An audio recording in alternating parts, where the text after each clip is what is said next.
ओम नमः शिवाय। अवधूत गीता। भगवान श्री दत्तात्रेय कृत अवधूत गीता एक प्राचीन स्वतंत्र ग्रंथ के रूप में प्राप्त है। 8 अध्यायों में विभक्त इस गीता में अवधूत श्री दत्तात्रेय जी ने मुमुक्ष जनों के कल्याणार्थ वेदांत मार्ग द्वारा गूढ़ ब्रह्म ज्ञान प्राप्ति का सुंदर विवेचन किया है। इसमें आत्मा का निरूपण, निद्वंद भाव कथन, जीव ब्रह्म की एकता, प्रणव का स्वरूप, वेदांत के महाकाव्यों पर विचार, ब्रह्म की सर्वव्यापकता, मन की लोलुपता से निवृत्ति का उपाय, विषय भोग की निंदा एवं उसके त्याग का उपाय इत्यादि अनेक परोपयोगी उपदेश गुम्फित हैं। विरक्त मुमुक्षजनों एवं प्रबुद्ध विचारों के मध्य यह अद्भुत गीता प्राचीन काल से लोकप्रिय बनी हुई है। इसी को यहाँ सानुवाद प्रस्तुत किया जा रहा है। पहला अध्याय। ईश्वर की कृपा से ही श्रेष्ठ पुरुषों के जन्म मरण रूपी महान भय से रक्षा करने वाली अद्वैत वासना उत्पन्न होती है। जिस आत्मा के द्वारा निश्चय ही अपने में यह संपूर्ण जगत परिव्याप्त हो रहा है, उस निराकार आत्म तत्व की वंदना मैं किस प्रकार करूं, क्योंकि वह जीव से अभिन्न कल्याण स्वरूप तथा अविनाशी है। 5 भूतों पृथ्वी, जल, अग्नि, वायु, आकाश से निर्मित यह जगत मृग तृष्णा के जल के समान मिथ्या है। माया मल से रहित मैं एक हूँ, तो फिर किसको नमस्कार करूँ? संपूर्ण ब्रह्मांड में सब कुछ एकमात्र आत्मा ही है। इसमें भेद तथा अभेद दोनों ही नहीं है। यह है अथवा नहीं है, यह मैं कैसे कहूँ, मुझे विस्मय प्रतीत हो रहा है। वेदांत का सार तथा ज्ञान विज्ञान इतना ही है कि मैं स्वभाव से ही सर्वव्यापी निराकार आत्मा ब्रह्म तत्व हूँ। जो सर्वरूप परमात्मा है वे निश्चय ही अखंड आकाश तुल्य स्वभाव से निर्मल तथा शुद्ध हैं। मैं वही चेतन ब्रह्म हूँ, इसमें संदेह नहीं है। मैं निश्चय ही नाश रहित अनंत तथा शुद्ध विज्ञान स्वरूप हूँ। मैं नहीं जानता कि यह सुख दुख किसी को भी किस प्रकार हो सकता है। कोई भी मानसिक कर्म मेरे लिए शुभ अथवा अशुभ नहीं है। कायिक कर्म मेरे लिए शुभ अथवा अशुभ नहीं है। जो वाचिक कर्म मेरे लिए शुभ अथवा अशुभ नहीं है। मैं तो ज्ञानामृत शुद्ध तथा इंद्रियातीत हूँ। मन आकाश के आकार वाला है। मन की गति सभी ओर है। मन सबसे परे है और मन ही सब कुछ है, किंतु परमार्थ की दृष्टि से मन कुछ भी नहीं है। मैं एक हूँ और यह दृश्यमान सर्वरूप भी मैं ही हूँ। मैं आकाश से भी अतीत हूँ, असीम हूँ। मैं इस आत्मा को प्रत्यक्ष अथवा अप्रत्यक्ष किस प्रकार देखूँ? वस्तुतः तुम एक ही हो, ऐसा क्यों नहीं समझते? संपूर्ण शरीरों में तुम आत्मा रूप से एक समान व्याप्त हो। तुम शाश्वत तथा अव्यय हो। हे प्रभो, तुम सर्वदा प्रकाशमान हो और वेद रहित हो। निरंतर प्रकाशमान होने के कारण तुम उदयास्त रूप दिन तथा रात किस प्रकार मान सकते हो? हे वत्स, आत्मा मतलब स्वयं को सर्वदा सर्वत्र एक तथा अनंत जानो। मैं ध्यान करने वाला हूँ तथा अन्य कोई ध्यान का विषय है। यदि तुम ऐसा कहते हो तो फिर उस भेद रहित आत्मा को भेद युक्त कैसे किया जा सकता है? हे शिष्य, वास्तव में तुम न तो उत्पन्न होते हो और न मरते ही हो। न तो यह देह ही कभी तुम्हारा है। संपूर्ण जगत ब्रह्म ही है, ऐसा प्रसिद्ध है और श्रुति भी अनेक प्रकार से ऐसा ही कहती हैं। हे शिष्य, संपूर्ण प्राणियों के बाहर तथा भीतर रहने वाला कल्याण स्वरूप सर्वत्र सभी काल में विद्यमान जो चेतन तत्व है वह तुम ही हो। अतः उसकी प्राप्ति के लिए भ्रमित होकर तुम व्यर्थ ही पिशाच की भांति इधर उधर क्यों दौड़ते हो? संयोग तथा वियोग न तुम्हारे में है और न तो मुझ में ही है। वस्तुतः न तुम हो न मैं हूँ और न तो यह जगत ही है, केवल आत्मा ही सब कुछ है। शब्द आदि शब्द, स्पर्श, रूप, रस, गंध 5 विषयों के साथ तुम्हारा संबंध नहीं है और तुम्हारे साथ इनका भी संबंध नहीं है। तुम ही परम तत्व हो, अतः तुम क्यों संतप्त होते हो? जन्म, मृत्यु, बंधन, मोक्ष, शुभ अशुभ ये तुम्हारे नहीं है, ये चित्त के धर्म हैं। हे वत्स, तुम क्यों रोते हो? ये नाम तथा रूप तुम्हारे भी नहीं है और मेरे भी नहीं है। हे चित्त, तुम भ्रमित होकर पिशाच की भांति क्यों दौड़ रहे हो? तुम आत्मा को भेद रहित देखो और राग का त्याग करके सुखी हो जाओ। तुम वास्तव में विकारहीन, निश्चल तथा मोक्ष स्वरूप परम तत्व हो। तुम्हें राग तथा विराग भी नहीं है। तुम विषय भोगों की कामनाओं से संतप्त क्यों होते हो? सभी श्रुतियाँ परम तत्व को निर्गुण शब्द, शुद्ध, नाश रहित, सार रहित और सब में समरूप कहती हैं। उसे ही तुम आत्मस्वरूप जानो, इसमें संदेह नहीं है। साकार पदार्थों को मिथ्या जानो और निराकारों को शाश्वत समझो। इस तत्व पदेश को धारण करने से इस संसार में पुनर्जन्म नहीं होता। विद्वजन एक ही आत्मा तत्व को समरूप कहते हैं। राग का त्याग कर देने पर पुनः चित्त में द्वैत अद्वैत का प्रपंच नहीं रहता। अनात्म स्वरूप को समाधि कैसे हो सकती है और आत्म स्वरूप को समाधि का क्या प्रयोजन है? आत्मा है अथवा आत्मा नहीं है, इन दोनों ही स्थितियों में समाधि संभव नहीं है। यदि सभी मोक्ष स्वरूप को एक हैं तो समाधि की क्या आवश्यकता है? हे शिष्य, तुम विशुद्ध, समरस, देश रहित, देह रहित, जन्म रहित तथा अव्यय आत्म तत्व हो। इस लोक में मैं आत्मा को जानता हूँ अथवा नहीं जानता, ऐसा तुम क्यों मानते हो? तत्वमसि आदि अनेक वचनों के द्वारा अपनी आत्मा का ही प्रतिपादन किया गया है और श्रुति भी जो नेति नेति का उद्घोष करती हैं उसका तात्पर्य यही है कि यह 5 भौतिक जगत मिथ्या है। तुम्हारे द्वारा सब कुछ आत्मा में निरंतर आत्मा से ही पूर्ण हो रहा है। ध्यान करने वाले तथा ध्यान की तुम्हें आवश्यकता ही नहीं है, तो फिर यह लज्जा रहित चित्त ध्यान कैसे करता है? मैं कल्याण स्वरूप ब्रह्म को नहीं जानता हूँ तो उसका वर्णन कैसे कर सकता हूँ? मैं तो उसे नहीं जानता हूँ तो उसका भजन कैसे कर सकता हूँ? मैं ही कल्याण स्वरूप, परमार्थ स्वरूप, समरूप और आकाश तुल्य ब्रह्म हूँ, तो भजन आदि की क्या आवश्यकता है? मैं महत आदि तत्व नहीं हूँ और साम्य अवस्था रूप प्रकृति तत्व भी नहीं हूँ।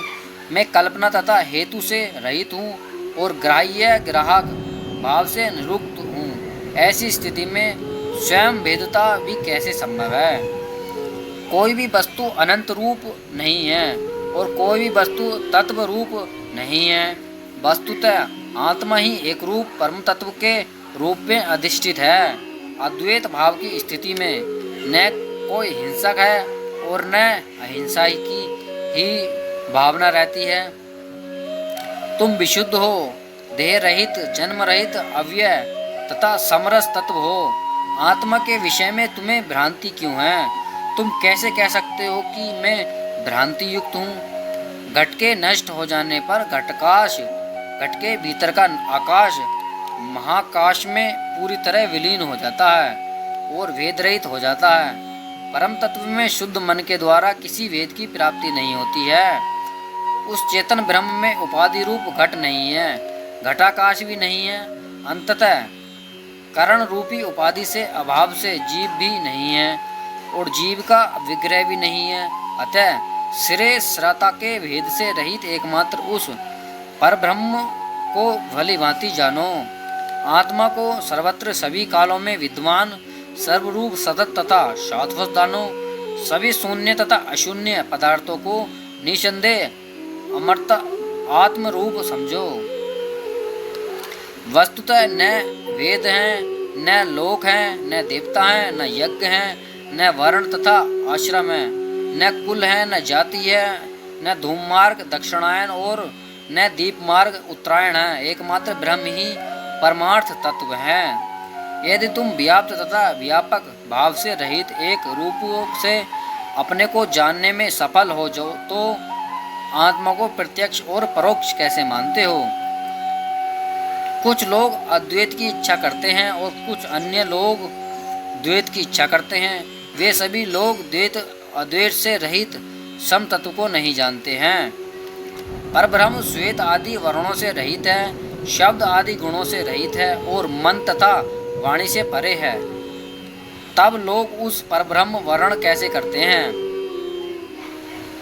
जब कोई इस संपूर्ण जगत प्रपंच को मिथ्या तथा शरीर आदि को आकाश तुल्य माया मात्र जान लेता है, तभी वह ब्रह्म को सम्यक रूप से जानता है। इस अवस्था में उसे द्वैत भावना नहीं रहेगी। परब्रह्म सात अनादि आत्मा मुझे वेद रहित प्रतीत होता है। वह गगनाकार व्यापक और एक रूप है। इसमें ध्याता और ध्यान का व्यवहार कैसे हो सकता है? मैं जो कुछ करता हूँ, जो कुछ खाता हूँ, जो कुछ हवन करता हूँ, जो कुछ देता हूँ, यह सब कुछ भी नहीं है, क्योंकि मैं शुद्ध जन्म रहित तथा अव्यय हूँ। तुम संपूर्ण जगत को आकार रहित जानो, समस्त जगत को विकार रहित जानो, समग्र जगत को ब्रह्म का विग्रह जानो और संपूर्ण जगत को एकमात्र कल्याण रूप जानो। तुम ही परम तत्व हो, इसमें संदेह नहीं। तब तुम यह सोचो कि मैं आत्मा को जानता हूँ अथवा नहीं जानता हूँ। जो आत्मा किसी के भी जानने योग्य है, उसे अपनों से जानने योग्य कैसे मानते हो? हे तात, अंधकार तथा प्रकाश एक साथ विद्यमान नहीं रह सकते। अतः ब्रह्म में माया तथा माया अमाया कैसे साथ रह सकती है? यह संपूर्ण दृश्यमान जगत आकाश रूप है। माया मल से रहित तथा परब्रह्म तुम ही हो। मैं आदि मध्य और अंत से रहित हूँ। मैं कभी भी बद्ध नहीं हूँ। मैं स्वभाव से निर्मल और शुद्ध हूँ, ऐसी मेरी निश्चित बुद्धि है। महत आदि तत्वों से बना यह संपूर्ण जगत मुझको कुछ भी भाषित नहीं होता है। यह सब केवल ब्रह्म ही है। वर्ण तथा आश्रमों की पृथक स्थिति कैसे सिद्ध हो सकती है? मैं अपनों को हर प्रकार से एक शाश्वत निरालम तथा पूर्ण जानता हूँ। आकाश आदि पांच भूत शून्य अवास्तविक हैं। आत्मा न पुरुष है, न स्त्री है और न तो नपुंसक ही है। यह ज्ञान तथा कल्पना भी नहीं है। तुम आत्मा को आनंद युक्त अथवा आनंद रहित भी कैसे मानते हो? षडंग योग से भी आत्मा शुद्ध नहीं होता। मन का नाश होने से भी यह शुद्ध नहीं होता और गुरु के उपदेश से भी यह शुद्ध नहीं होता। आत्मा तो परम तत्व है और स्वयं शुद्ध ही है। आत्मा पांच भूतों से निर्मित देह नहीं है और यह देह रहित भी नहीं है। वस्तुतः संपूर्ण जगत प्रपंच आत्मा ही है। आत्मा से भिन्न कुछ भी नहीं है। तब तीन अवस्थाएं जागृत, स्वस्ति तथा तुरीयावस्था ये कैसे हो सकती हैं? मैं आत्मा बद्ध नहीं हूँ, मैं मुक्त भी नहीं हूँ और ब्रह्म से पृथक नहीं हूँ। मैं न तो करता हूँ न भोगता हूँ और मैं न तो व्याप्त तथा व्यापक भाव से रहित हूँ। जिस प्रकार जल में डाला गया जल समरूप जल के रूप में हो जाता है, उसी प्रकार प्रकृति तथा पुरुष भी मुझे अभिन्न रूप ही प्रतीत होते हैं। यदि ऐसी बात है कि तुम मुक्त नहीं हो, तुम कभी बद्ध नहीं हो, फिर तुम आत्मा को साकार अथवा निराकार किस प्रकार मानते हो? मैं तुम्हारे परम रूप को जानना जानता हूँ, जो प्रत्यक्ष तथा आकाश तुल्य व्यापक है। साथ ही तुम्हारे अपर रूप को भी जानता हूँ, तो जो मृग तृष्णा के जल के समान है। मेरे लिए न तो कोई गुरु है, न उपदेश है, न उपाधि है और न तो कोई क्रिया ही है। तुम मुझे देह रहित तथा आकाश तुल्य व्यापक जानो। मैं स्वभाव से ही पूर्णतः शुद्ध हूँ। तुम विशुद्ध देह रहित हो, यह चित्त तुम्हारा नहीं है, तुम परम तत्व हो, अतः मैं आत्मा हूँ, परम तत्व हूँ, ऐसा कहने में तुम्हें लज्जा नहीं आती? हे चित्त, तुम रुदन क्यों करते हो? तुम आत्मा ही हो, तुम स्वयं आत्म रूप हो जाओ। हे वत्स, तुम काल रहित अद्वैत रूपी परम अमृत का पान करो।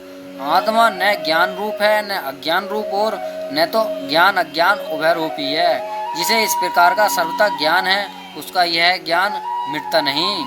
मैं ज्ञान नहीं हूँ, तर्क नहीं हूँ, समाधि योग रूप नहीं हूँ, देश काल नहीं हूँ, और गुरु का उपदेश रूप भी नहीं हूँ। मैं स्वभाव से ही ज्ञान रूप आकाश तुल्य सहज और शाश्वत परम तत्व हूँ। मैं न तो कभी उत्पन्न हुआ हूँ और न तो कभी मृत ही हुआ हूँ। मुझे शुभ अशुभ कोई भी कर्म व्याप्त नहीं करता। मैं विशुद्ध तथा निर्गुण ब्रह्म हूँ, तो फिर मेरा बंधन तथा मोक्ष कैसा? जब आत्मा सर्वव्यापी प्रकाशमान निश्चल पूर्ण तथा निरंतर है, इसलिए मुझे अंतर की प्रतीति नहीं होती। वह आत्म तत्व बाहर या भीतर कैसे कहा जा सकता है? परब्रह्म में ही संपूर्ण जगत अखंडित तथा सतत रूप से स्फुरित हो रहा है। आश्चर्य है कि माया, महामोह और द्वैत अद्वैत की कल्पना, ये सब भी उसी में स्फुरित हो रहे हैं। स्थूल तथा सूक्ष्म जो भी संपूर्ण जगत दृश्यमान है, वह नहीं है ऐसा श्रुति कहती है। भेद अभेद से तथा रहित कल्याण स्वरूप एकमात्र आत्म तत्व ही सर्वथा विद्यमान है। तुम्हारी न तो माता है, न कोई पिता है, न बंधु है, न पत्नी है, न पुत्र है, न मित्र है, न पक्षपाती है, न विपक्षी है, और न तुम्हारे चित्त में यह संताप कैसा? हे तात, तुम्हारे सदा प्रकाशमान चेतन स्वरूप में उदय तथा अस्त होने वाले दिन और रात नहीं है।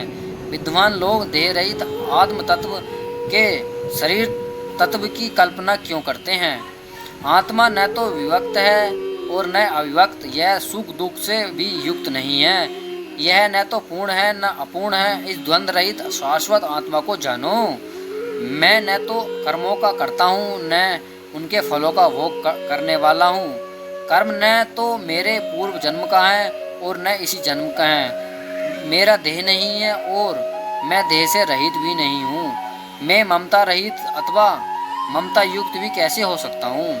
राग आदि द्वेष मेरे नहीं है और देह आदि संबंधित दुख भी मेरे नहीं है। मुझको एक रूप विराट तथा आकाश तुल्य आत्मा जानो। हे मित्र, मन अधिक कहने से क्या प्रयोजन है? तुम्हें इस सब पर मनन करना चाहिए।